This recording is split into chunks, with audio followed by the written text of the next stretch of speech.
Ticket pricing regulation ఉంటుంది. అంటే ఏంటంటే ఒక పరిమితి ఉంటుంది. ఇంత టికెట్ అని కానీ కన్జ్యూమర్ తాలూకా మైండ్, ప్రేక్షకుడి తాలూకా మైండ్ ఫిక్స్ చేసాం అనుకోండి. For example 30 rupees, 50 rupees, 70 rupees కూడా అక్కర్లా. ఓకే 120 రూపీసో లేదా 150 రూపీసో ఉంటేనే మనం సినిమాకి వెళ్ళగలం.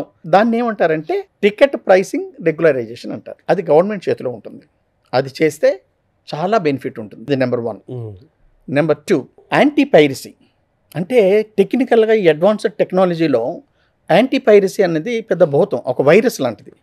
కానీ దానిని కొట్టడానికి ఇప్పుడు ఎవరి నోట్లో విన్నటువంటి ఆర్టిఫిషియల్ ఇంటెలిజెన్స్ అని వచ్చింది. ఈ ఏఐ ట్రాకింగ్ ద్వారా యాంటీ పైరసీని డీల్ చేయాలి. థర్డ్ పాయింట్ ఓటీటీ ఉన్నది.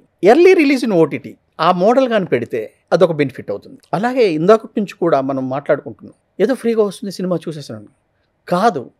చూస్తే ప్రాబ్లం ఏంటి, మిమ్మల్ని ఈ ఫెసిలిటీస్ ఇస్తాం అక్కడ మానేసి ఇక్కడికి రండి అని ఒక అవేర్నెస్ క్రియేట్ చేయడం. కన్జ్యూమర్ అవేర్నెస్ అన్నది ఎడ్యుకేటెడ్కి, కొంచెం రూరల్ పీపుల్ ఉంటారు వాళ్ళకి అది చెప్పినంత మాత్రం అర్థం కాదు. వాళ్ళకి కన్జ్యూమర్ అవేకనింగ్ అంటారు, కనువిప్పు చేయాలి. అరే బాబు ఇట్లాంటి సినిమాలు చూస్తే 3 సంవత్సరాల వరకు కూడా జైలు శిక్ష అనిపించే అవకాశం ఉంది, ఇంతకు ముందులో కాదు, పైరసీని ఎంకరేజ్ చేయకూడదు అని చెప్పేసి 4th and 5th పాయింట్స్.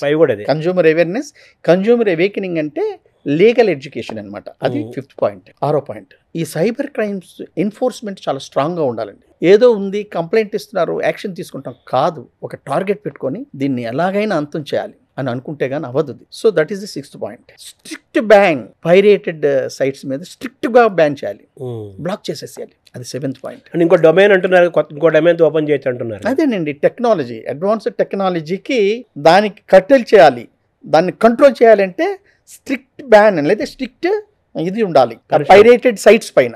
ఇక 9th పాయింట్ ఈ డిజిటల్ లిటరేచర్ అండి. ఇవి తెలిసి ఉండాలి బాగా. ఇప్పుడు రవిని ఎందుకు అంత పొగుడుతున్నారు, చేసింది తప్పైనా సరే ఆ టెక్నాలజీని పొగుడుతున్నారు. అట్లానే ఇక్కడ డిజిటల్ టెక్నాలజీ చాలా ఇంపార్టెంట్. అలాగే ఎథికల్ ట్రైనింగ్ అవసరం ఉంది.